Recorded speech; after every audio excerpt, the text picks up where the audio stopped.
నిజామాబాద్లో rowdy sheeter Riyaz చేతిలో హత్యకు గురైన కానిస్టేబుల్ ప్రమోద్ కుటుంబాన్ని పరామర్శించారు డీజీపీ శివధర్ రెడ్డి. నిజామాబాద్లో ప్రమోద్ ఇంటికి వెళ్లిన డీజీపీ ఆయన కుటుంబ సభ్యులతో మాట్లాడి ధైర్యం చెప్పారు. ప్రమోద్ కుటుంబానికి ప్రభుత్వ సాయాన్ని అందించారు. ఆ తర్వాత సిపి ఆఫీసుకు వెళ్లారు డీజీపీ. అంతకుముందు నాంపల్లిలోని ప్రైవేట్ హాస్పిటల్లో చికిత్స పొందుతున్న కానిస్టేబుల్ ఆసిఫ్ను పరామర్శించారు శివధర్ రెడ్డి. ఆసిఫ్ కండిషన్పై డాక్టర్లతో మాట్లాడారు. మెరుగైన వైద్యం అందించాలని సూచించారు.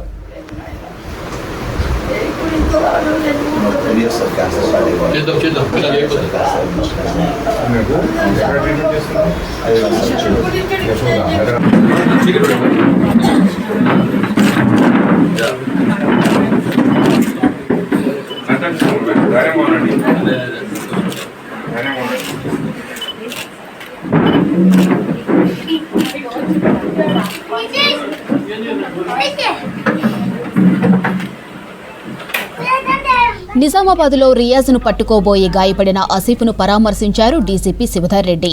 నాంపల్లిలోని మల్లారెడ్డి హాస్పిటల్కు సిపి సజ్జనార్తో కలిసి వెళ్లారు డీజీపీ. ఆసిఫ్ ఆరోగ్య పరిస్థితి గురించి డాక్టర్లను అడిగి తెలుసుకున్నారు. మెరుగైన చికిత్స అందించాలని డాక్టర్లకు సూచించారు. అలాగే ఆసిఫ్ ఫ్యామిలీ సభ్యులకు ధైర్యం చెప్పారు డీజీపీ శివధర్ రెడ్డి.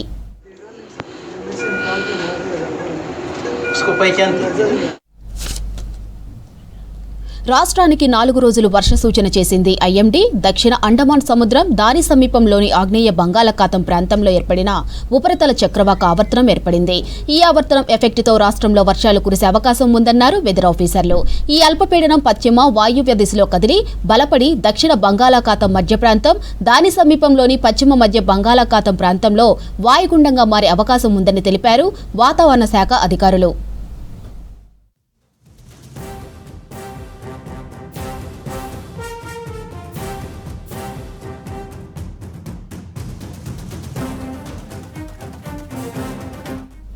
ఉపరితల చక్రవాక ఆవర్తనం ఎఫెక్ట్తో ఇప్పటికే జిల్లాలో పలుచోట్ల వర్షాలు కురిశాయి. ఉమ్మడి ఆదిలాబాద్ జిల్లాలో పలు ప్రాంతాల్లో జోరుగా వర్షాలు కురిశాయి. కుండపోత వానలతో ఆదిలాబాద్ టౌన్ తడిసి ముద్దయింది. రోడ్లపై మోకాలు లోతు వరద నీటితో వాహనదారులు ఇబ్బంది పడ్డారు. చెడగొట్టు వానలతో పత్తి, సోయా పంటలకు తీవ్ర నష్టం జరుగుతోందని రైతులు ఆవేదన వ్యక్తం చేస్తున్నారు.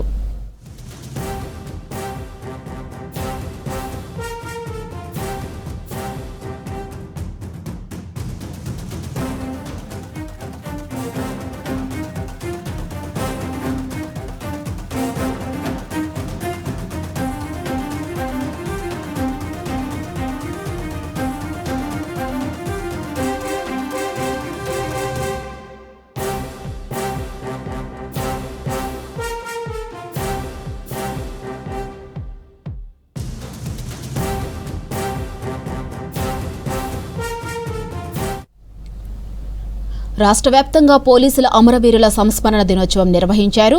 విధుల్లో మృతి చెందిన పోలీసులకు సీఎం రేవంత్ రెడ్డి నివాళులర్పించారు. తెలంగాణ పోలీస్ వ్యవస్థ దేశానికి ఆదర్శంగా నిలుస్తోందన్నారు. పోలీసులకు, అమరులైన పోలీసుల కుటుంబాలకి ప్రభుత్వం అండగా ఉంటుందన్నారు సీఎం. రాష్ట్రంలో సైబర్ క్రైమ్ కట్టడికి పోలీసులు దేశానికే ఆదర్శమన్నారు సీఎం రేవంత్ రెడ్డి. శాంతి భద్రతల కట్టడిలో పోలీసులకు ఫ్రీ హ్యాండ్ ఇచ్చామన్నారు. హైదరాబాద్ గోషామహల్లో పోలీసుల అమరవీరుల దినోత్సవంలో పాల్గొన్నారు సీఎం. సైబర్ నేరాల కట్టడికి సైబర్ సెక్యూరిటీ బ్యూరో ఏర్పాటు చేశామన్నారు. పోలీసులకు ఎలాంటి కష్టం రాకుండా చూసుకునే బాధ్యత తమదన్నారు. మావోయిస్టులు జనజీవన స్రవంతిలోకి రావాలన్నారు సీఎం రేవంత్ రెడ్డి. టెక్నాలజీ రూపంలో ఎదురవుతున్న సవాళ్లకు టెక్నాలజీతోనే తెలంగాణ పోలీసులు సమాధానం చెప్తున్న తీరు ఈరోజు మనం అభినందించాల్సిన అవసరం ఉన్నది. సాంకేతికత వినియోగంలో తెలంగాణ పోలీసులు అందరికంటే ముందంజలో ఉండటం మనకు గర్వకారణం.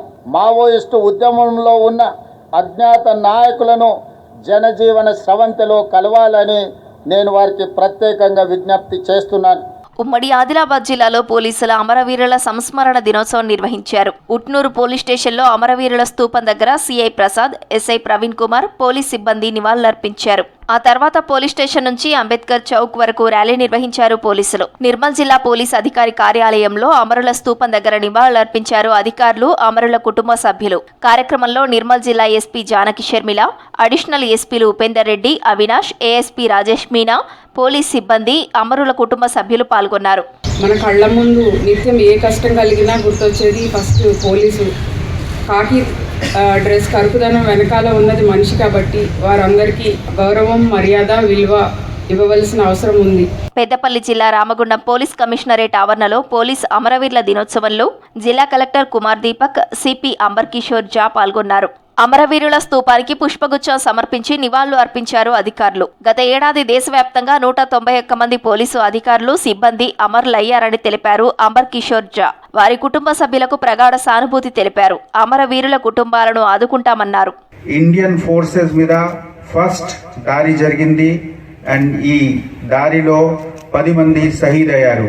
ఆ డేట్ కి గుర్తుపెట్టి మేము ప్రతి సంవత్సరం 21 అక్టోబర్కి ఒక సంవత్సరంలో డ్యూటీలో మార్టియర్ అయిన, షహీద్ అయిన అందరు పోలీస్ ఆఫీసర్స్ కి పేరు గౌరవంతో నేను చదువుతాము. మనము అందరు వాళ్ళకి సమ్మానం ఇస్తాము. పోలీసు త్యాగాలతోనే మనమంతా రక్షణతో జీవిస్తున్నామని చెప్పారు కలెక్టర్ పమేలా సత్పతి. కరీంనగర్ కమిషనరేట్లో పోలీసు అమరవీరుల దినోత్సవం నిర్వహించారు. పోలీసు అమరవీరుల స్తూపం దగ్గర సిపి గౌస్ ఆలం, జిల్లా కలెక్టర్, ఇతర పోలీసు అధికారులు, సిబ్బంది నివాళులర్పించారు. విధుల్లో భాగంగా ప్రాణాలు కోల్పోయిన పోలీసు అమరుల కుటుంబాలను సత్కరించి జ్ఞాపికలు అందజేశారు కలెక్టర్, సిపి. త్యాగ బలిదానం నుంచి చూస్తూ ఎన్నో ప్రాణం త్యాగం చేసే వరకు కూడా మన దగ్గర ఎన్నో ఆదర్శవంతులు పోలీస్ పర్సనల్ ఉన్నారు. వారితో పాటు వాళ్ళ కుటుంబం సభ్యులు కూడా చాలా వాటికి సాక్రిఫైస్ చేశారు. Since that day, every year we are observing police commemoration on this day of 21st October to remember the sacrifices and contribution of all those personnel who have died in the line of duty. శాంతి భద్రతల పరిరక్షణ కోసం ప్రాణత్యాగాలు చేసిన police అమరవీరులు ప్రజల గుండెల్లో చిరస్మరణీయంగా నిలిచిపోతారన్నారు రాజన్న సిరిసిల్ల జిల్లా SP Mahesh బీగితే. జిల్లాలో అంతర్గత భద్రత పరిరక్షణ విధుల్లో 8 మందికి పైగా చనిపోయారని చెప్పారు. అమరులు అందించిన స్ఫూర్తితో శాంతి భద్రతల పరిరక్షణలో ముందుకు సాగుతున్నామన్నారు. పోలీసు అమరవీరుల సంస్మరణ దినోత్సవం సందర్భంగా రాజన్న సిరిసిల్ల జిల్లా చందుర్తి మండలం లింగంపేటలోని పోలీసు అమరవీరుల స్తూపం దగ్గర నివాళులర్పించారు Mahesh బిగితే. So only police department knows the value of peace, because no other departments okay, but जो value होता है peace का, cost of peace, value of peace जो बोलते हैं, only police department knows. आपकी फैमिली, हम तो मतलब जब भी कोई किसी का डेथ होता है पुलिस में, శాంతి భద్రతల పరిరక్షణలో పోలీసుల పాత్ర కీలకమన్నారు వరంగల్ పోలీస్ కమిషనర్ సన్ప్రీత్ సింగ్. టెక్నాలజీని ఉపయోగించుకోవడంలో దేశంలోనే తెలంగాణ పోలీసులు ముందు ఉన్నారని చెప్పారు. పోలీసు అమరవీరుల సంస్మరణ దినోత్సవం సందర్భంగా వరంగల్లో నిర్వహించిన స్మృతి పరేడ్లో పాల్గొన్నారు సన్ప్రీత్ సింగ్. పోలీసు అమరవీరులకు నివాళులర్పించారు. ఎమ్మెల్యేలు నాయిని రాజేందర్ రెడ్డి, నాగరాజు, హన్మకొండ కలెక్టర్లు ప్రోగ్రాంకు హాజరయ్యారు. విధి నిర్వహణలో ప్రాణాలు కోల్పోయిన అమరవీరుల త్యాగాలను గుర్తు చేసుకున్నారు పోలీసులు, నేతలు.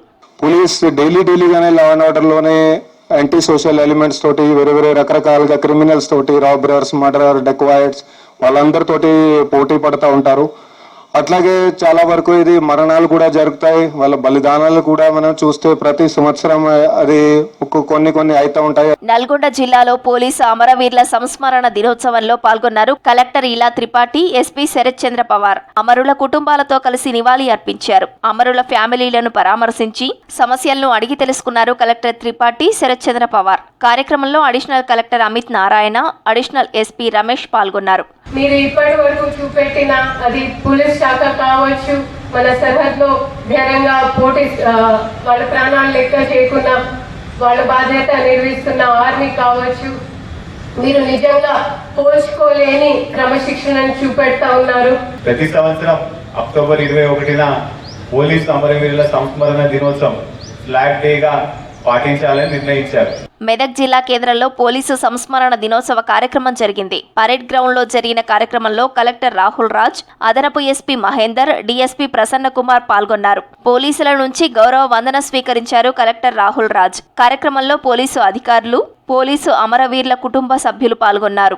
మన దేశ వ్యాప్తంగా కూడా ఎవరైతే పోలీసులు అమరులైనారో వాళ్ళందరినీ కూడా మనం ప్రతి ఇయర్ కూడా స్మరించుకోవడం, వాళ్ళు చేసిన త్యాగాలను మరొకసారి మనం అందరం కూడా స్ఫూర్తి పొంది పోలీసుల త్యాగాలను ప్రజలందరూ దృష్టిలో ఉంచుకోవాలన్నారు సీఎం రేవంత్ రెడ్డి. రాష్ట్రంలో పోలీసు వ్యవస్థ అద్భుతంగా పనిచేస్తోందన్నారు. ప్రజలందరూ పోలీసులకు సహకరించాలన్నారు. యాదగిరిగుట్ట లక్ష్మీ నరసింహస్వామి ఆలయం కార్తీక మాసానికి ముస్తాబవుతుంది. ఈ నెల 22వ తేదీ నుంచి నవంబర్ 20వ తేదీ వరకు కార్తీక మాసం ఉత్సవాలను నిర్వహించేందుకు ఆలయ అధికారులు ఏర్పాట్లు చేస్తున్నారు.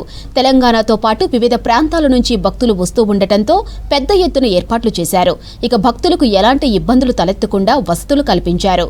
కార్తీక మాసంలో ఆలయంలో ప్రత్యేక పూజలు, వ్రతాలు నిర్వహించున్నట్టు తెలిపారు ఆలయ అధికారులు.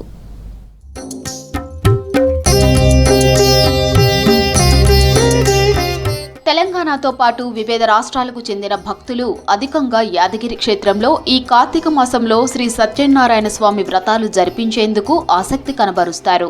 వ్రత పూజల్లో పాల్గొనేందుకు వచ్చే భక్తులకు ఎలాంటి ఇబ్బందులు తలెత్తకుండా కొండ దిగువన ఉన్న సత్యనారాయణ స్వామి వ్రత మండపంలోని 2 హాల్స్ను సిద్ధం చేశారు. పూజ సామాగ్రి, వ్రతపీఠలను, వ్రతంలో ఉపయోగించే ప్రసాదాలను ప్యాకింగ్ చేసి సిద్ధం చేశారు. వ్రత మండపం ముందు షెడ్స్ వేస్తున్నారు.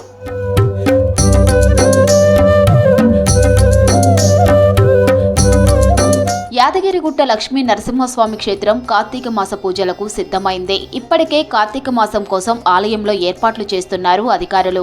కార్తీక మాసం నెల రోజుల పాటు ఉదయం నుంచి సాయంత్రం వరకు 6 బ్యాచ్లుగా వ్రతాలను నిర్వహించేందుకు అధికారులు చర్యలు చేపట్టారు. మొదటి బ్యాచ్ ఉదయం 7 గంటల నుంచి 8 గంటల వరకు, రెండో బ్యాచ్ ఉదయం 9 గంటల నుంచి 10 గంటల వరకు, మూడో బ్యాచ్ 11 గంటల నుంచి మధ్యాహ్నం 12 గంటల వరకు, నాలుగో బ్యాచ్ మధ్యాహ్నం 1 గంట నుంచి 2 గంటల వరకు, ఐదో బ్యాచ్ మధ్యాహ్నం 3 గంటల నుంచి సాయంత్రం 4 గంటల వరకు, ఆరో బ్యాచ్ సాయంత్రం 5 గంటల నుంచి 6 గంటల వరకు వ్రతాలు నిర్వహించనున్నారు. యాదగిరీశుడి అనుబంధ ఆలయమైన పాతగుట్ట లక్ష్మీ నరసింహస్వామి ఆలయంలో 4 బ్యాచ్లుగా వ్రతాలు నిర్వహిస్తామని అధికారులు తెలిపారు.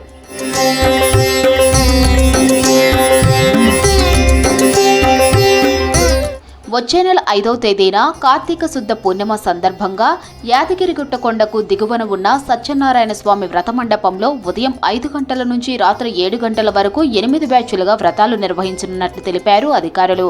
ప్రతి గంటకు 1 బ్యాచ్ చొప్పున 8 బ్యాచ్లు నిర్వహిస్తామన్నారు. కాగా పాతగుట్ట ఆలయంలో కార్తీక పౌర్ణమి రోజు 6 బ్యాచ్లుగా వ్రతాల్లో భక్తులు పాల్గొంటారు. 250 మంది దంపతులు కూర్చునే రీతిగా ముఖ్యంగా ఏమిటనంటే స్వామివారి రాగి ప్రతిమ, దానితో పాటు శేష వస్త్రము, చెల్లా కణము ఇవన్నీ కూడా అందజేస్తున్నారు. వ్రతం టికెట్ ఒక్కంటికి 1000 రూపాయలు మాత్రమే నిర్ణీత రుసుము ఏర్పాటు చేసి ఉన్నారు. కార్తీక బహుళ అమావాస్య నెల పర్యంతం అనగా నవంబర్ 20 తారీఖు వరకు ఉన్నటువంటి ఈ పవిత్రమైన సమయాలలో భక్తులంతా కూడా వారి వారి యథాశక్తిగా ఆసక్తిని అనుసరించి ఈ కార్యక్రమాలలో పాల్గొనడమే పరమ భావ్యంగా మేము శ్రేయస్కరంగా ఉంటుందని భావిస్తున్నాం. కార్తీక మాసంలో ఆలయంలో నిర్వహించే వ్రతాలకు ఇప్పటికే ఏర్పాట్లన్నీ పూర్తయ్యాయన్నారు ఆలయ అధికారులు. భక్తులకు ఎలాంటి ఇబ్బందులు తలెత్తకుండా చర్యలు తీసుకుంటామన్నారు. ఉమ్మడి నిజామాబాద్ జిల్లాలో దీపావళి పండుగ కొనుగోళ్లతో మార్కెట్లు సందడిగా మారాయి. ముఖ్యంగా దీపాలు వెలిగించే దీపపు చెమ్మలు కొనేందుకు జనం మార్కెట్లకు వెళ్తున్నారు. దీపావళి అంటేనే దీపాలు పండుగ. ఎక్కువ మొత్తంలో దీపాలు వెలిగించడం ఈ పండుగ సంప్రదాయం. దీంతో పాటు బొమ్మల కొలువులు ఏర్పాటు చేయడం నిజామాబాద్ జిల్లాలో ఆనవాయితీగా వస్తుంది. దీపాల కాంతుల్లో లక్ష్మీదేవిని కొలిస్తే సకల సౌభాగ్యాలు, అష్టైశ్వర్యాలు లభిస్తాయని ప్రజల నమ్మకం.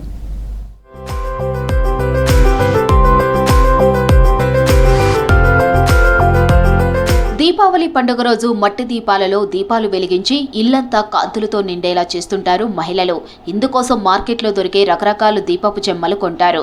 కస్టమర్లు రకరకాల వెరైటీ దీపపు చెమ్మలు కొనేందుకు ఇష్టపడుతూ ఉండటంతో మార్కెట్లో పలు డిజైన్లలో దీపపు చెమ్మలు తయారవుతున్నాయి. గోవు ఆకారంలో, తామరాకు ఆకారంలో, పలు రకాల పూల ఆకారంలో, ముగ్గుల ఆకారాలు, గణపతి ముందు దీపం ఉన్న ఆకారం, లక్ష్మీదేవి ముందు ఉన్న ఆకారం, తులసి కోటిన పోలిన ఆకారం, ఇలా రకరకాల డిజైన్లలో ఈ దీపపు చెమ్మలు అందుబాటులో ఉన్నాయి. ప్రస్తుతం 22 రకాల దీపపు చెమ్మలు మార్కెట్లో దొరుకుతున్నాయి. ఒక్కో వెరైటీని బట్టి డజను దీపపు చెమ్మలు 80 నుంచి 800 రూపాయల వరకు ధరలు పలుకుతున్నాయి. దీపావళి పండుగకి అమ్ముతా అంతే, అన్ని జాతర అమ్ముతాం మేము. గిరాక్ మంచిగా ఉన్నాయి సార్. మాకు జాతర బాగా నడుస్తుంది.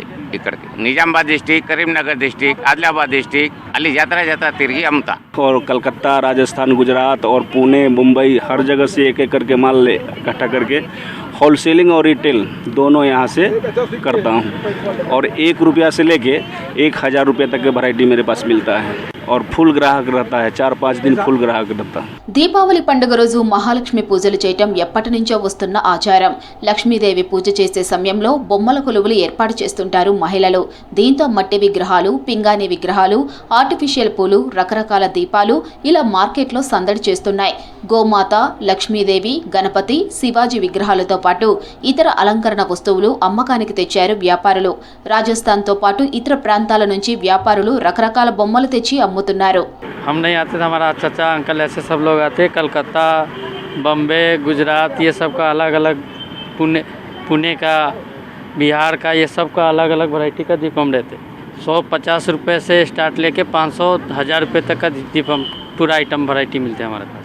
ग्राहक अच्छा चल रहा. वैरायटी ये सब नए नए बम्बे का आइटम है सब. वो कांच दीपम बोलते, कलश 3 खंड का बोलते दीपम. దీపావళి పండుగతో పాటు బొమ్మల కొలువుల కోసం ప్రజలు దీపాలను, వివిధ రకాల అలంకరణ వస్తువులను కొనుగోలు చేస్తున్నారు. దీంతో మార్కెట్లో రద్దీ నెలకొంది.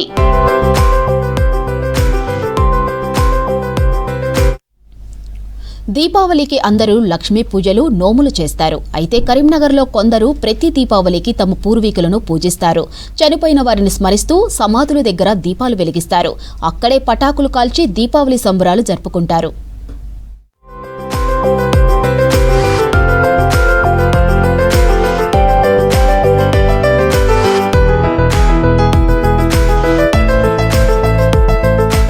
దీపావళికి కరీంనగర్ మొత్తం దీపాలతో వెలిగిపోయింది. పటాకుల మోతతో దద్దరిల్లింది. లక్ష్మీ పూజలు చేసి పండుగను గ్రాండ్గా సెలబ్రేట్ చేసుకున్నారు జనం. అయితే కార్ఖానా గడ్డలోని కొందరు తమ పూర్వీకులను స్మరించుకుంటూ సమాధుల దగ్గర దీపావళి పండుగను జరుపుకున్నారు.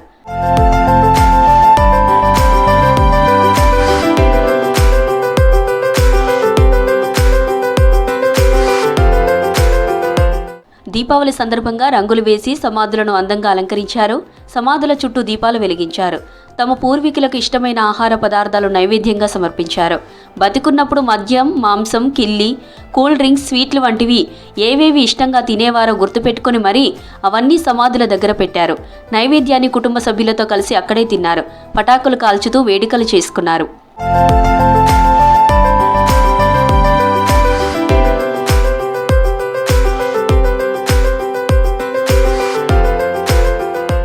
ఏటా దీపావళికి తమ మధ్య లేని పెద్దల గొప్పతనాలు, వారి జీవిత కాలంలోని అపురూప ఘట్టాలను గుర్తు చేసుకుని పిల్లలకు వివరిస్తామంటున్నారు జనం. పండుగ రోజు తమ అస్తిత్వానికి కారణమైన వారిని స్మరించుకోవడం కంటే గొప్ప కార్యం ఏముందన్నారు. ప్రతి ఇయర్ దీపావళి రోజు ఇంటి దగ్గర లక్ష్మీ పూజ చేసుకొని ఈవినింగ్ పూట మా పెద్దవాళ్ళ సమాధుల దగ్గరికి వచ్చి క్యాండిల్స్ వెలిగించి క్రాకర్కు కాల్చి వాళ్ళకి ఇష్టమైన ఫుడ్ పెట్టి వాళ్ళ ఆశీర్వాదం తీసుకుంటాము. వాళ్ళకి ఇష్టమైన ఫుడ్ పెట్టి క్యాండిల్స్ వెలిగించి ఫ్లవర్స్ పెట్టి వాళ్ళ ఆశీర్వాదం తీసుకుంటాం. పటాకులు, క్రాకర్స్ అన్ని కాల్చి ఫ్యామిలీతోటి సంబరంగా జరుపుకుంటాం. దీపావళి పండుగను శ్మశానంలో పెద్దల సమాధుల మధ్య జరుపుకునే ఆనవాయితీ కరీంనగర్లోని కొన్ని ఏరియాల్లో తరతరాలుగా ఉంది. పండగకు వారం రోజుల ముందు నుండే ఇందుకోసం ఏర్పాట్లు చేసుకుంటారు. సమాధుల దగ్గర పేరుకుపోయిన చెత్త చెదారాన్ని తొలగించి వాటికి రంగులు వేసి అందంగా అలంకరిస్తారు. పెద్దల సమాధుల పండుగ ఎక్కడ జరగదు, కరీంనగర్లోనే జరుగుతుంది. అందులో కరీంనగర్ కార్ఖానా, దళిత శ్మశాన వాటి వల్ల పెద్దల పండుగ చేసుకోవడం జరుగుతుంది. అందరూ దీపావళి పండుగ ఇంట్లో లక్ష్మీ పూజ చేసుకుంటారు. మేము మాత్రం మా పెద్దల సమక్షంలో సమాధుల దగ్గరికి వచ్చి దీపావళి పండుగ చేసుకుంటాం. గత 2 రోజుల ముందు నుండే ఇక్కడికి వచ్చి సమాధులను క్లీన్ చేసి కలర్లు వేసి సమాధులకు పూల అలంకరణ చేసుకొని కొవ్వెత్తులు వెలిగించి వారికి ఇష్టమైన ఆహారం తీసుకొచ్చి తిలిబండరాలు పెట్టి వాళ్ళకు నైవేద్యం పెట్టి మేము స్వీకరిస్తాం. ఈ పండుగ స్పెషల్ ఏంటంటే వాళ్ళ ఆత్మ శాంతి కలగాలని మేము కోరుకుంటూ మరియు వారి దీవెనలు మాకు కావాలని ఇక్కడికి వచ్చి మరి వాళ్ళ దీవెనలు తీసుకోవడం జరుగుతుంది దీపావళి పండుగ సందర్భంగా. దీపావళి అనేటువంటిది భారతదేశంలో 2500 సంవత్సరాల క్రితం ప్రారంభమై అదే ఆచారంగా, సాంప్రదాయంగా మరి పెద్దలను కూడా గౌరవించడం కోసం దీపావళి రోజు వాళ్ళ సమాధుల దగ్గర కూడా దీపాలు వెలిగించేటువంటి సాంప్రదాయం మన కరీంనగర్ పట్టణంలో దాదాపు మాకు తెలిసి ఒక 100 సంవత్సరాల నుంచి ఇక్కడ ఉన్నది. కరీంనగర్ పట్టణంలో ఉన్నటువంటి అందరం కూడా ఇక్కడికి వచ్చి ప్రతి సంవత్సరం కూడా దీపాలు వెలిగించి మళ్ళీ వెంటనే ఇంటికి వెళ్ళి మళ్ళీ దీపాలు జరుపుకోవడం జరుగుతుంది. కరీంనగర్లో కార్ఖానా గడ్డ శ్మశాన వాటిక జాతరను తలపించింది. అటు మున్సిపల్ కార్పొరేషన్ సిబ్బంది సమాధి దగ్గర దీపావళి వేడుకలకు పెద్ద ఎత్తున ఏర్పాట్లు చేసింది. లైటింగ్, మంచినీటి సదుపాయాలు కల్పించింది.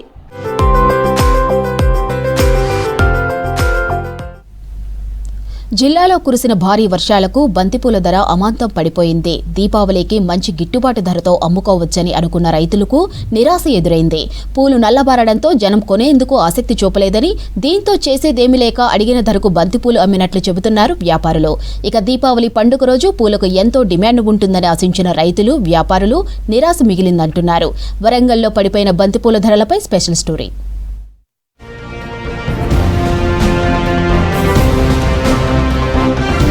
పత్తి, మిర్చి పంటల సాగుకు వరంగల్ పెట్టింది పేరు. ఆ వాణిజ్య పంటలతో నష్టాలను చవిచూసిన ఉమ్మడి వరంగల్ జిల్లాలోని రైతులు బంతిపూల సాగుపై దృష్టి సారించారు. బంతిపూలు దీపావళి పండుగ, శుభకార్యాల సమయంలో చేతికి వచ్చేలా సాగు చేశారు. ఈసారి దీపావళికి ఆశించిన స్థాయిలో లాభాలు వస్తాయని ఆశించారు. కొందరు వ్యాపారులు రైతుల చేన్ల దగ్గరకు వెళ్లి కొని హన్మకొండ, వరంగల్, కాజీపేటలో రోడ్లపై పూలను అమ్మేందుకు కుప్పలుగా పోశారు. కానీ ఉమ్మడి వరంగల్లో కురిసిన వర్షానికి పూలు మొత్తం నల్లగా మారాయి. దీపావళి పండగకు బంతి పూలతో ఇంటిని అలంకరించేందుకు పూలను కొనుగోలు చేస్తూ ఉంటారు. పూలకు డిమాండ్ పెరగడంతో పూలను 110 నుంచి 120 రూపాయలకు కిలో చొప్పున అమ్మేందుకు రైతులు సిద్ధమయ్యారు. ట్రై సిటీల్లో కురిసిన వర్షానికి పూలు తడిచి నల్లబడ్డాయని రైతులు, వ్యాపారులు ఆవేదన వ్యక్తం చేశారు. దీంతో చేసేదేమీ లేక ధర తగ్గించి 50 నుంచి 60 రూపాయలకు అమ్మకాలు జరిపినట్లు తెలిపారు. దసరాతో పోల్చుకుంటే ఈసారి పూల రేట్లు చాలా తక్కువగానే ఉన్నాయి దీపావళికి ఇప్పుడు. కానీ వర్షం చేయబట్టి కొంచెం ఇబ్బంది జరిగింది కాబట్టి పూలు కొంచెం కరెక్ట్గా లేవు. దీపావళి పోయిన సంవత్సరం కంటే ఈ సంవత్సరం బాగానే ఉంది. మంచిగా చేసుకుంటాం, లక్ష్మీదేవి వ్రతం చేసుకుంటాము. పూల రేటు బాగానే ఉన్నది. పోయినసారి కంటే ఈసారి బాగా ఎక్కువేం లేదు, మామూలుగా ఉన్నది. కేజీ 70. ఈసారి పూల రేటు కూడా చాలా మంచిగానే ఉంది, మంచి గిట్టుబాటుగా ఉన్నాయి. ఈ కేదారేశ్వర వ్రతము, లక్ష్మీ నోములు, లక్ష్మీ హారతులు, పూజలు చేసుకుంటాం మేము.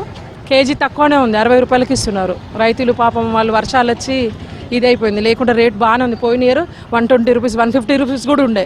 ఈసారి 60, 50 రూపాయలు. వాళ్ళకి వర్షాలు వచ్చి వాళ్ళకు లాస్ అయిపోయినా కూడా మంచిగానే ఇస్తున్నారు మాకు. బంతిపూలు తడిసిపోవడంతో నల్లబారాయన్నారు వ్యాపారులు. పూలను కొనుగోలు చేసేందుకు ఎవరూ ముందుకు రావడం లేదని ఆవేదన వ్యక్తం చేశారు. అందుకే ఇక ధర తగ్గించి నష్టపోతున్న పూలు అమ్మినట్లు తెలిపారు వ్యాపారులు. గతంతో పోల్చుకుంటే ఇప్పటి వరకు అయితే వర్షం పడడం వల్ల బంతిపూలు నల్లగా అయిపోయి మొత్తం ఖరాబ్ అయినాయి. అప్పటికిప్పటికీ మస్తు లాస్ అయినాం. ఇప్పటి వరకు అయితే రేట్ లేదు, 30 రూపీస్, 20 రూపీస్ అడుగుతున్నారు. మేము రైతులు దీనివల్ల లాస్ అయిపోతున్నారు. దీపావళి పండగ బంతిపూల అమ్మకాలతో లాభాలు గడిస్తామని ఆశించిన రైతులకే కాదు, వ్యాపారులకు వర్షాలు నష్టాలను మిగిల్చాయి. పండగకు లాభాలతో అమ్మకాలు ఉంటాయనుకున్న వారి ఆశలు నీరుగారిపోయాయి.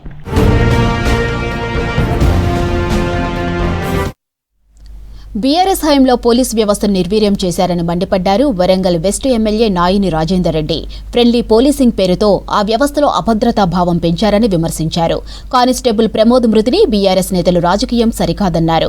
గత 10 ఏళ్లలో హైదరాబాద్లో నాలాలు, కుంటలు, చెరువుల కబ్జాలతోనే సిటీని వరదలు ముంచెత్తాయన్నారు రాజేందర్ రెడ్డి. హరీష్ రావు గారు, రాజయ్య గారు మాట్లాడుతుంటే చూస్తుంటే నిజంగా కూడా విచిత్రం అనిపిస్తున్నది. వైట్ కాలర్ నేరాలు పెరిగినాయి అంటేనే వాస్తవానికి టీఆర్ఎస్ హాయంలో ఫ్రెండ్లీ పోలీస్ అని, ఆ పోలీస్ అని, ఈ పోలీస్ అని చెప్పేసి ఆ వ్యవస్థని నాశనం చేసి ఇవాళ వైట్ కాలర్ వ్యవస్థని పెంచిరు నేరస్తులని. ఇవాళ మీరే మళ్ళీ విచిత్రం చేస్తున్నారు. అసలు ఇవాళ హైదరాబాద్ మునిగిపోయడానికి కారణం మీరు కాదా? దాన్ని వదిలిపెట్టి ఇవాళ మీరే పరామర్శించడానికి పోతున్నారు. హైడ్రా చేసుకొచ్చింది, ఎంత మంచి పనులు చేసుకొస్తుంది, ఎన్ని చెరువులను కాపాడుతున్నది. అసలు చెరువులు, కుంటలు, నాలాలు మొత్తం కబ్జాలు పెట్టి మీరు, మీ ఎమ్మెల్యేలు, మీ శిశువులు అందరూ కబ్జాలు పెట్టి వ్యస్తం చేసి ఇలా మళ్ళీ మీరే మాట్లాడుతూ ఆమె మాట్లాడిండ్రు, వీళ్ళు మాట్లాడిండ్రు అని చెప్పుకుంటా మీ కుటుంబ సభ్యుల కవిత మాట్లాడిందని జవాబు చెప్పగలుగుతారా? ఏ ఎంక్వైరీలు వేయాలి, ఏ శిక్షలు వేయాలి మీకు? దీనిని మేము తీవ్రంగా ఖండిస్తున్నాం. మీరు హరీష్ రావు గారు కానివ్వండి, మీరు చేసిన వ్యవస్థ, అసలు తెలంగాణ వ్యవస్థ సిస్టమ్నే ఖతం చేసి పట్టించారు మీరు. ఒక క్రిమినల్, ఒక రౌడీ షీటరు కానిస్టేబుల్ని హత్య చేస్తే కూడా దాన్ని రాజకీయం చేయబడుతుంది. అప్పుడు తెలంగాణ ఉద్యమం అప్పులు శవాల మీద పేలాలు ఏరుకున్నారు మీరు బతికి. ఇవాళ ఆఖరికి కానిస్టేబుల్ని చంపితే దాని పరిహాసం ఏ విధంగా ఉన్నది, ఏం జరిగింది అనేది అందరూ చూసిన రాష్ట్ర ప్రజలంతా. ఇవాళ దాని మీద కూడా రాజకీయం చేసి మాట్లాడుతుంటే అసలు వాస్తవం చెప్పాలంటే అలాంటి క్రిమినల్స్ పెరిగింది, వైట్ కలర్ క్రిమినల్స్ పెరిగింది. మీ 10 ఏళ్ల కాలంలో పెరిగి ఇలా అన్ని ఇదే విజృంభిస్తున్నారు. వాటిని ఎంతసేపు మంది మీద ఏడ్చి మంది మీద శవాల మీద పిల్లలు ఎరక తినటం, చెట్టు పేరు చెప్పి కాయలు అమ్ముకొని బతకటం మీ వృత్తి. అది ఇకనైనా మారండి, బాగుపడతారు.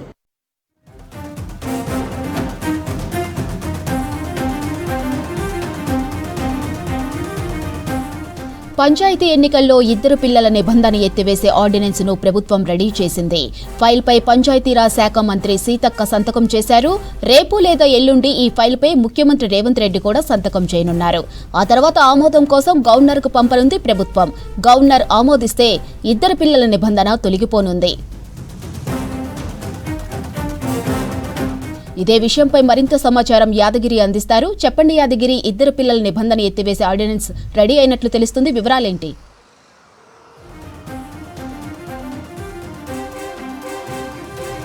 మాధురి, ఏదైతే స్థానిక సంస్థల ఎన్నికల్లో ఇద్దరు పిల్లల నిబంధన అనేది ప్రస్తుతం కొనసాగుతూ ఉన్నది. సో ఇద్దరు పిల్లల కంటే ఎక్కువగా ఉంటే వాళ్ళు ఈ లోకల్ బాడీ ఎన్నికల్లో పోటీ చేయడానికి అర్హులు కాదు. సో ఇది గత కొన్నేళ్ల నుంచి కూడా కొనసాగుతూ ఉన్నది. అయితే దీని మీద పెద్ద ఎత్తున డిమాండ్ కూడా వస్తుంది. సో ఈ నిబంధనను ఎత్తేయాలి, దీనివల్ల చాలామంది పోటీ చేయాలని చెప్పేసి ఉన్నప్పటికీ, పొలిటికల్గా ఇంట్రెస్ట్ ఉన్నప్పటికీ స్థానిక సంస్థల్లో వాళ్ళు పోటీ చేయాలని చెప్పేసి చాలామంది ఎదురు చూస్తున్నా ఈ ఇద్దరు పిల్లల నిబంధన ఏదైతే ఉందో దీనివల్ల వాళ్ళు పోటీ చేయలేకపోతున్నారు. సో ఈ ప్రభుత్వాలను వాళ్ళు అడుగుతూనే ఉన్నారు. కొన్ని ఏళ్ల నుంచి కూడా ఈ విషయం పైన డిమాండ్ ఉన్నది. అయితే గత ప్రభుత్వ హయాంలో కూడా పెద్ద ఎత్తున ఈ విషయంలో డిమాండ్ తీసుకొచ్చారు. కానీ ఈ ఇద్దరు పిల్లల నిబంధన అనేది ఎత్తేయలేకపోయారు. కానీ కాంగ్రెస్ వచ్చిన తర్వాత దీని మీద అసలు ఇది ఎప్పటి నుంచి ఉన్నది, ఏ ఉద్దేశంతో దీన్ని తీసుకొచ్చారు అనే దాని మీద పూర్తి స్థాయిలో దీని మీద స్టడీ చేశారు. స్టడీ చేసిన తర్వాత ఈ నిబంధనను, ఇద్దరు పిల్లల నిబంధన ఏదైతే ఉందో దాన్ని ఎత్తేస్తామని చెప్పేసి ప్రభుత్వం చెప్పింది. ఆ చెప్పినట్లుగానే దీని మీద మళ్ళీ స్టడీ చేసిన తర్వాత ఈ మధ్యలో అంటే ఈ నెల 16న జరిగినటువంటి క్యాబినెట్ సమావేశంలో ఈ ఇద్దరు పిల్లల నిబంధన ఏదైతే ఉందో దీన్ని ఎత్తేస్తూ క్యాబినెట్ ఆమోదం తెలిపింది. సో ఆమోదం తెలపగానే చాలామంది కూడా ఎవరైతే ఆశావాదులు ఉంటారో చాలామంది వాళ్ళందరూ కూడా హర్షం వ్యక్తం చేశారు. పెద్ద ఎత్తున గత కొన్నేళ్ల నుంచి కూడా అంటే దాదాపు 30 ఏళ్ల నుంచి ఈ నిబంధన ఉన్నది. దీనివల్ల చాలామంది కూడా పోటీ చేయాలని చెప్పేసి ఆశ ఉన్నప్పటికీ పోటీ చేయలేక చాలామంది కూడా ఇబ్బంది పడ్డ సిచ్యువేషను, నిరాశలైన సిచ్యువేషన్ మనం చూసాం. సో ఒక్కసారిగా ఈ నెల 16న జరిగినటువంటి క్యాబినెట్ సమావేశంలో ఈ ఇద్దరిని పిల్లల నిబంధనను ఎత్తేయడంతో చాలామంది కూడా హర్షం వ్యక్తం చేస్తున్నారు. ఇక అదే ప్రాసెస్లో అదే తరహాలో ఇది ఆర్డినెన్స్ సంబంధించి ప్రత్యేకంగా ఆర్డినెన్స్ దీని మీద తీసుకురావాలి కాబట్టి ఆర్డినెన్స్ సంబంధించినటువంటి ప్రాసెస్ కూడా దాదాపుగా ప్రభుత్వం పూర్తి చేసింది. ఇక ఇవల్ల ఏదైతే పంచాయతీరాజ్ శాఖ మంత్రి సీతక్క ఉన్నదో ఆ సీతక్క ఈ ఆర్డినెన్స్ సంబంధించి ఇద్దరు పిల్లల నిబంధనను ఎత్తేస్తూ తీసుకొచ్చే ఆర్డినెన్స్ ఏదైతే ఉందో ఆర్డినెన్స్ పైన కూడా మంత్రి సీతక్క సంతకం చేశారు. 1-2 రోజుల్లో సీఎం రేవంత్ రెడ్డి కూడా ఈ ఆర్డినెన్స్ పైన సంతకం చేసే అవకాశం ఉంది. ఆ తర్వాత సీఎం రేవంత్ రెడ్డి సంతకం తర్వాత ఇది గవర్నర్కు పంపనున్నారు. గవర్నర్ ఆమోదం తర్వాతనే ఇది ఆర్డినెన్స్ పూర్తి స్థాయిలో అందుబాటులోకి వచ్చే అవకాశం ఉంటుంది. కాబట్టి 1-2 రోజుల్లో పూర్తి స్థాయిలో ఇదైతే ప్రత్యేకంగా ఇద్దరు పిల్లల నిబంధనను ఎత్తేస్తూ ప్రభుత్వం తీసుకొస్తున్నటువంటి ఆర్డినెన్స్ ఉందో ఈ ఆర్డినెన్స్కి సంబంధించి 1-2 రోజుల్లో గవర్నర్కు చేరే అవకాశం ఉంటుంది. గవర్నర్ దగ్గర ఆమోదం రాగానే ఇక రాష్ట్రంలో ఈ స్థానిక సంస్థల ఎన్నికలకు సంబంధించి ఇద్దరు పిల్లల కంటే ఎక్కువ ఉన్నవారు ఎవరైనా సరే పోటీ చేసుకునే అవకాశం ఉంటుంది. కాబట్టి ఇక చాలామంది కూడా ఎదురు చూస్తున్న సిచ్యువేషన్ ఇదే. అంటే 16న క్యాబినెట్ సమావేశంలో ఏదైతే నిర్ణయం తీసుకున్నారో ఆ నిర్ణయం తీసుకున్న తర్వాత ఎప్పుడెప్పుడు ఆర్డినెన్స్ వస్తుంది, సో ఎప్పుడు గవర్నర్ ఆమోద ముద్ర దీనికి పొందే అవకాశం ఉంటుంది. సో స్థానిక సంస్థల ఎన్నికలు మరి అంతలోపే వస్తాయా, ఒకవేళ వస్తే మేము ఎవరైతే పోటీ చేయాలని చెప్పేసి ఆశావాదులు ఉన్నారో వాళ్ళందరూ కూడా చేయలేని సిచ్యువేషన్ ఉంటుంది. కాబట్టి అంతకంటే ముందే ఈ ఆర్డినెన్స్ వస్తే బాగుంటుంది అని చెప్పేసి చాలామంది కూడా ఎదురు చూశారు. కాబట్టి వాళ్ళు ఎదురు చూసినట్లుగానే వాళ్ళందరూ కూడా స్థానిక సంస్థల ఎన్నికల్లో పోటీ చేయాలని చెప్పేసి ఆశపడుతున్నట్లుగానే వీలైనంత తొందరలో ఈ ఆర్డినెన్స్ను తీసుకొచ్చే అవకాశం అయితే కనబడుతుంది. దానికి సంబంధించినటువంటి ప్రాసెస్ కూడా చాలా వేగవంతంగా కొనసాగుతుందని చెప్పొచ్చు. Madhuri, thank you Yadagiri.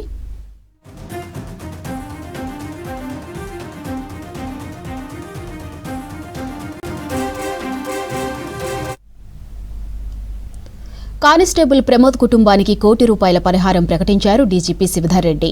ఇవాళ ప్రమోద్ ఫ్యామిలీని పరామర్శించి ధైర్యం చెప్పారు. ప్రమోద్ భార్యకు ప్రభుత్వ ఉద్యోగంతో పాటు 300 గజాల ఇంటి స్థలం ఇస్తున్నామని ప్రకటించారు. ఇక రియాజ్ను పట్టుకోవడానికి సహకరించిన ఆసిఫ్కు 50,000 నగదు ప్రోత్సాహకం అందించారు. ఆసిఫ్ సహకారంతోనే కేసును ఛేదించగలిగామన్నారు డీజీపీ శివధర్ రెడ్డి. రియాజ్ ఎన్కౌంటర్పై విచారణ జరుగుతుందన్నారు శివధర్ రెడ్డి.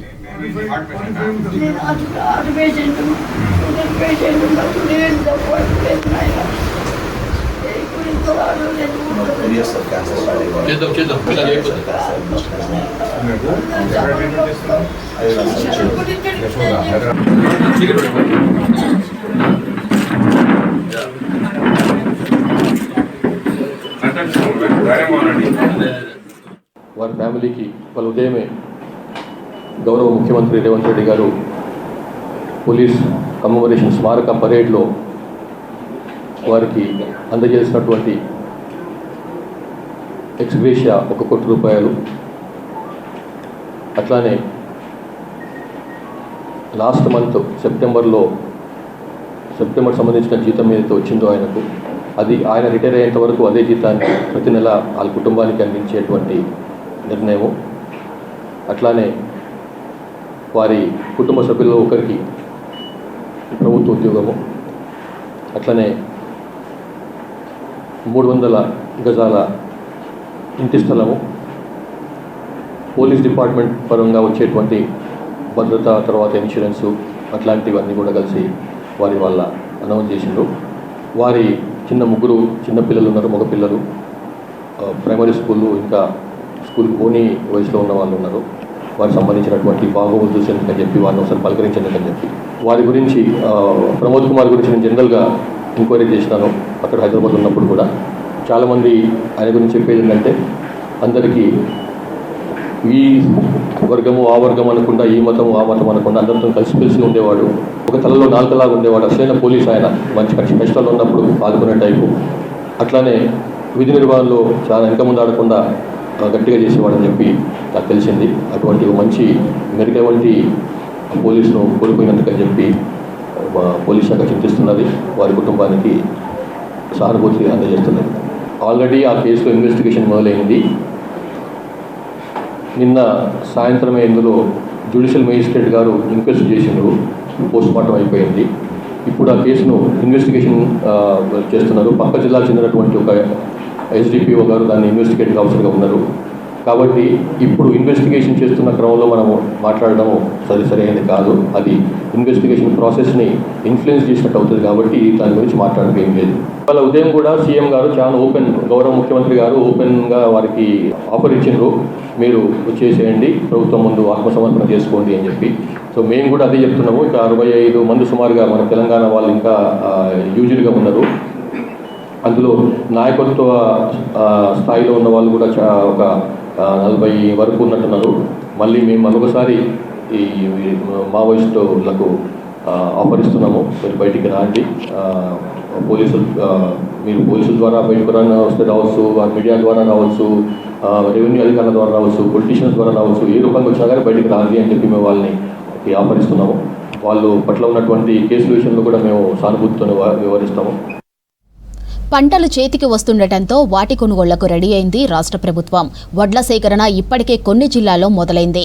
ఇవాల్టి నుంచి మక్కల కొనుగోళ్లు ప్రారంభం కానున్నాయి. మంత్రి తుమ్మల చొరవతో ఈ నెల 21 నుంచి సీసీఐ ఆధ్వర్యంలో పత్తి కొనుగోళ్లు స్టార్ట్ కానున్నాయి.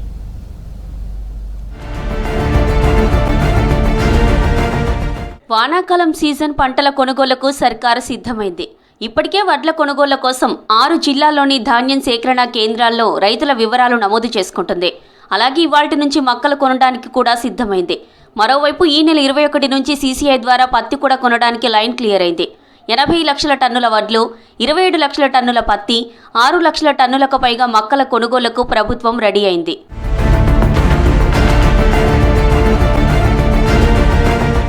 ఈ నెల 1 నుంచి నిజామాబాద్, కామారెడ్డి, నల్గొండ, సిరిసిల్ల, భువనగిరి, సిద్దిపేట జిల్లాల్లో వడ్ల కొనుగోలు షురూ అయ్యాయి. ఈ సీజన్లో 68 లక్షల ఎకరాల్లో వరి సాగు, 1.5 లక్షల టన్నుల ధాన్యం పండిందని, ఈ లెక్కన 80 లక్షల టన్నుల వరకు వడ్లు కొనాల్సి వస్తుందని అధికారులు అంచనా వేశారు. ఇందుకోసం ప్రభుత్వం 21,112 కోట్లు కేటాయించింది. సన్న వడ్లకు క్వింటాలు 500 రూపాయల చొప్పున బోనస్ కూడా ఇవ్వనున్నారు. మరో 15 రోజుల్లో వడ్ల సేకరణ వేగవంతమవుతుందని, కొనుగోలు కేంద్రాల్లో కావలసిన పరికరాలను సిద్ధం చేస్తున్నామన్నారు.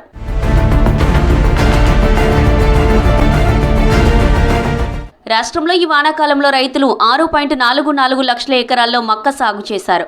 ఈ పంట సెప్టెంబర్ 3వ వారం నుంచే మార్కెట్లోకి వచ్చింది. దీంతో ఇవాల్టి నుంచి మార్కెట్ ద్వారా కొనుగోలు చేయనుంది. కనీస మద్దతు ధర 2,400 రూపాయలుండగా మార్కెట్ ధర 1,800 నుంచి 2,000 మాత్రమే ఉంది. దీంతో మక్క రైతులంతా సర్కారు కేంద్రాల్లో అమ్మే అవకాశాలున్నాయి. మార్కెట్ 6 లక్షల టన్నుల మక్కలు కొనడానికి రెడీ అయింది.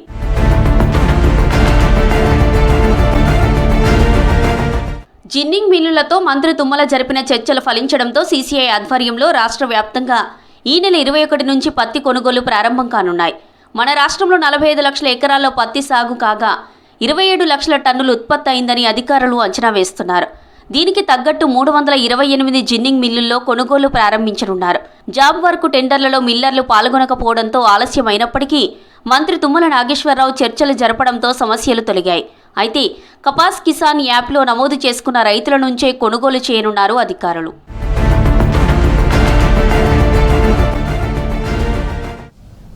నిజాం కాలంలో 5 లక్షలు ఖర్చు చేసి అద్భుతమైన కట్టడం నిర్మించారు. 7.5 కిలోమీటర్ల దూరం నుంచి పైప్ లైన్తో తాగునీరు సరఫరా చేస్తున్నారు. నీటి సరఫరాకు అనా పైసా ఖర్చు లేదు. ఎత్తిపోసే కరెంటు మోటార్లు లేవు. విద్యుత్ వినియోగం లేదు. 8.5 దశాబ్దాలుగా గ్రావిటీతోనే నీటి సరఫరా చేస్తున్నారు.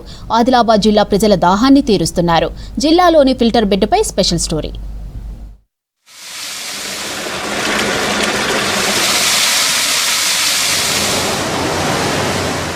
ఆదిలాబాద్లో అద్భుతమైన కట్టడం.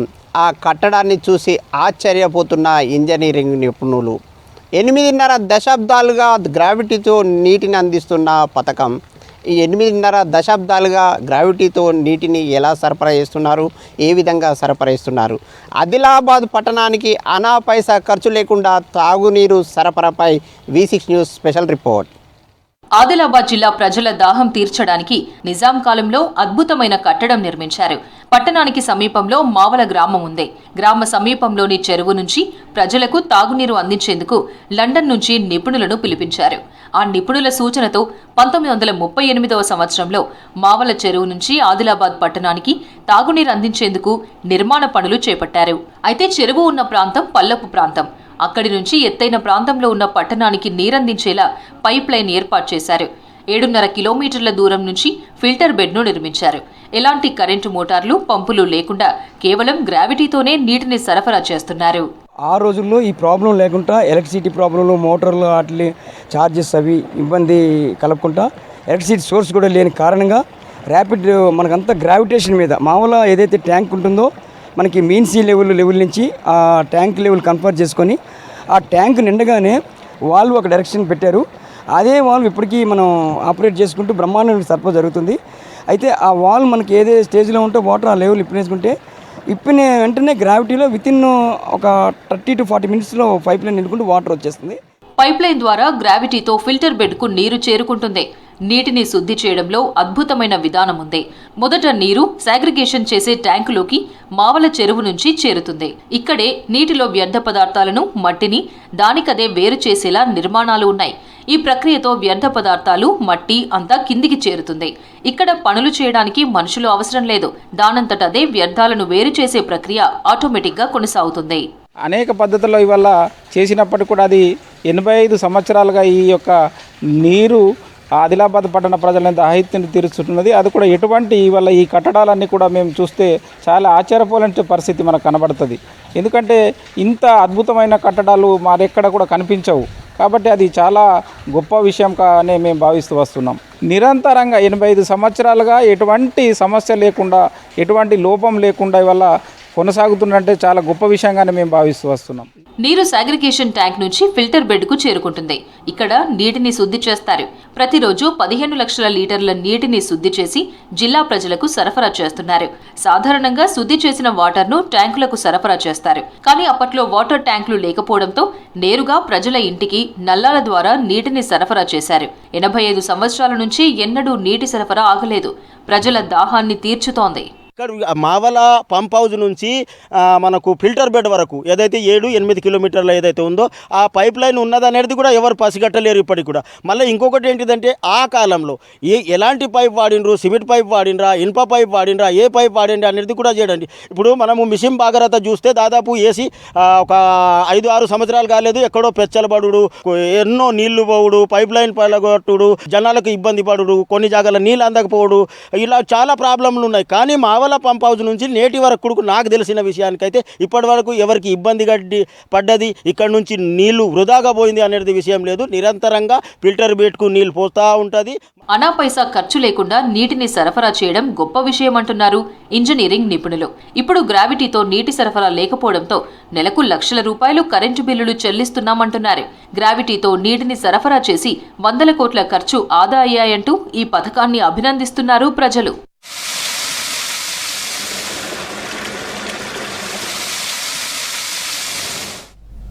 ఆరేళ్లుగా నష్టపరిహారం అందక ఖమ్మం జిల్లాలోని సీతారామ ప్రాజెక్టు భూ నిర్వాసితులు ఇబ్బంది పడుతున్నారు. సాగు భూములను, ప్రాజెక్టు కాలువలు నిర్మాణం కోసం స్వాధీనం చేసుకున్నారని ఆవేదన వ్యక్తం చేశారు. ఎన్నిసార్లు మొరపెట్టుకున్నా నష్టపరిహారం విషయంలో నాన్చుడి ధోరణి కనిపిస్తోందన్నారు. ఇక హడావిడిగా ప్రభుత్వం పోడు భూములను సర్వే చేసి పరిహారం ఇచ్చినట్లు చెప్పారు. పట్టా రైతులను పట్టించుకోలేదన్నారు. సీతారామ ప్రాజెక్టు పరిహారం చెల్లింపుల్లో జాప్యంపై ప్రత్యేక కథనం.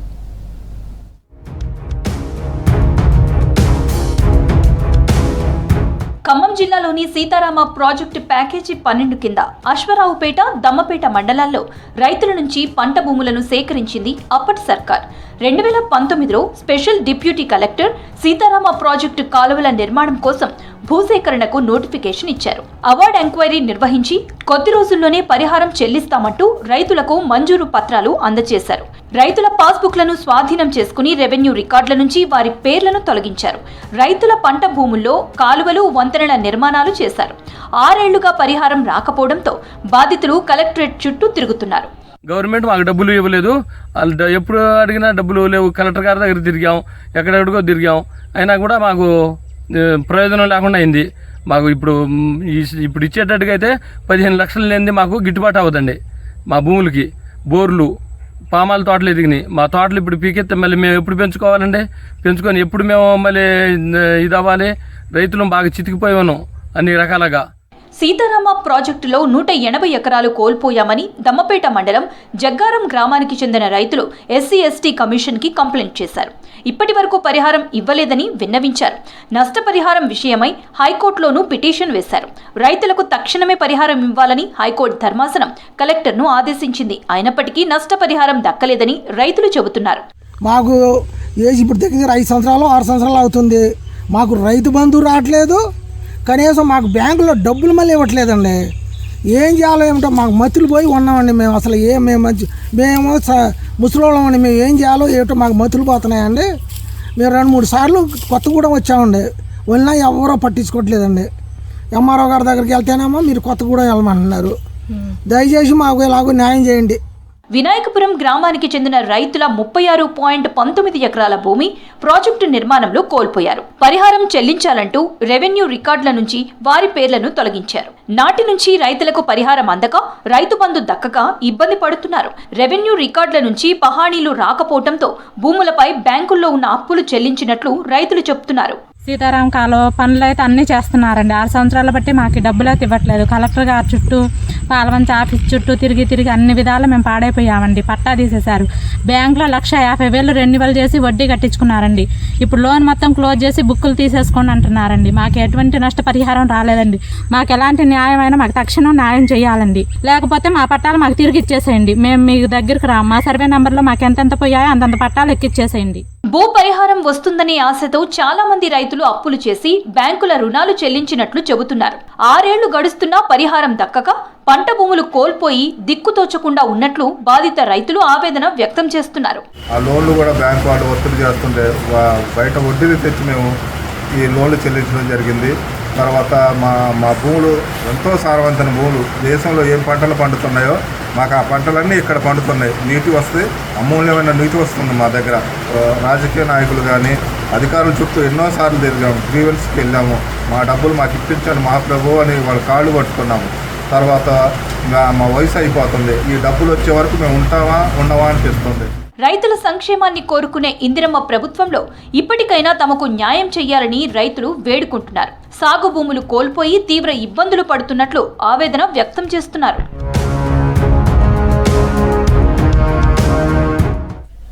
అవకాశాలు లేవని కుంగిపోకుండా ఉన్న సౌకర్యాలను సద్వినియోగం చేసుకుంటూ ముందుకు సాగుతున్నారు నిరుద్యోగులు. మరెందరికో ఆదర్శంగా నిలుస్తున్నారు. మిర్యాలగూడ టౌన్లోని గవర్నమెంట్ లైబ్రరీ నిరుద్యోగుల వరంగా మారింది. 2008 నుంచి కొత్త బిల్డింగ్లోనికి మారిన గ్రంథాలయంలో ఇప్పటి వరకు 200 మందికి పైగా యువత ఉద్యోగావకాశాలను సాధించారు. ఇక పట్టుదలతో చదివే వారికి ఆదర్శంగా నిలుస్తోంది మిర్యాలగూడ లైబ్రరీ.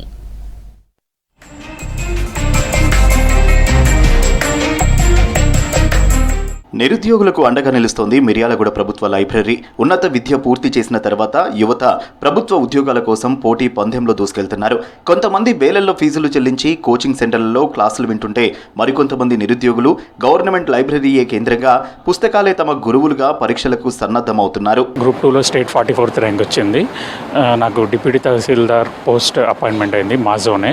ఈ ర్యాంక్ సాధించడానికి అమ్మా నాన్నల సహకారంతో పాటు మిర్యాలగూడలో ఉన్న లైబ్రరీ కూడా చాలా ఉపయోగపడింది. వైఫై కానీ పవర్ బ్యాకప్ కానీ అన్నీ ప్రాపర్గా ఉన్నాయి. ఇక్కడ మంచి ఎడ్యుకేషన్ అట్మాస్ఫియర్, చదువుకోవడానికి అనుగుణంగా చాలా మంచి అట్మాస్ఫియర్ ఇక్కడ ఉంటుంది. నాకు ఏఎస్ఓ జనరల్ అడ్మిషన్ సెక్రటేరియట్లో జాబ్ వచ్చింది, గ్రూప్ 2 జాబ్. ఈ లైబ్రరీని నేను 2 సంవత్సరాలు ఎంతో సద్వినియోగం ఉపయోగించున్నాయి. మన లైబ్రరీలో కూడా కావాల్సిన బుక్స్ కానీ అన్ని రకాల ఫెసిలిటీస్ అన్నీ బాగున్నాయి. ఈ ఫలితాల్లో 4 ఉద్యోగాలు పొందారు. 2 ఏఎస్ఓ సెక్రటేరియట్లు వచ్చింది, 1 DT, 1 AR కోఆపరేటివ్స్ వచ్చింది. 2023 నుంచి 2025 వరకు సుమారు 96 మంది యువత లైబ్రరీలో ప్రిపరేషన్తో ప్రభుత్వ ఉద్యోగాలు సాధించారు. గ్రూప్ 1లో 1, గ్రూప్ 2లో 5, గ్రూప్ 3లో 3తో సహా గ్రూప్ 4లో 6 ఎంపికయ్యారు. డిఎస్సిలో 24 మంది, హాస్టల్ వార్డెన్ పోస్టులకు 8 మంది, గురుకుల టీచర్స్ పోస్టులకు 10 మంది, గురుకుల జూనియర్ లెక్చరర్స్గా 17 మంది ఉద్యోగాలు సాధించారు. ఏఈఈ పోస్టులకు 1, కానిస్టేబుల్స్ పరీక్షతో 21 మంది ఉద్యోగాలు సాధించారు. ఇక్కడ చదువుకున్న వాళ్ళు చాలా వరకు జాబ్స్ కొట్టారు. రీసెంట్ కూడా డిఎస్సిలో జాబ్ కొట్టారు.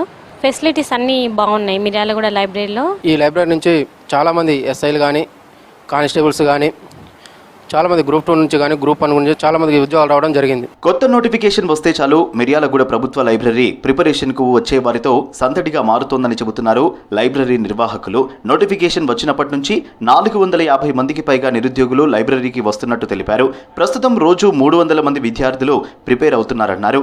ప్రిపరేషన్లో ఉన్నవారికి ఇబ్బందులు కలగకుండా మధ్యాహ్న భోజనం వసతి లయన్స్ క్లబ్ సభ్యులు అందిస్తున్నట్లు చెప్పారు. దీంతో మార్నింగ్ నుంచి సాయంత్రం వరకు నిరుద్యోగులు లైబ్రరీలోనే ఉంటున్నట్లు చెప్పారు. నోటిఫికేషన్స్ వచ్చినప్పుడు 450-500 మెంబర్స్ దాకా వస్తుంటారు. కంప్యూటర్ సౌకర్యం, వైఫై సౌకర్యం, మంచినీటి సౌకర్యం మరియు ఎండాకాలంలో లయన్స్ క్లబ్ వారు మీల్స్ ఏర్పాటు చేసి 100 రోజుల కార్యక్రమాన్ని కూడా కొనసాగించి మా విద్యార్థులకు ఎటువంటి కష్టాలు రాకుండా చూసుకున్నారు. మా గ్రంథాలయం ఉద్యోగాలను తయారు చేసే ఫ్యాక్టరీగా మారిపోయింది ఇక్కడ అని గర్వంగా చెప్పుకుంటున్నాం. 100 రోజులు మేము భోజన సదుపాయం ఏర్పాటు చేశాం. పలానా బుక్స్ అని చెప్పేసి లైబ్రరీ గారు అంటే బుక్స్ మొత్తం ఇప్పించాము.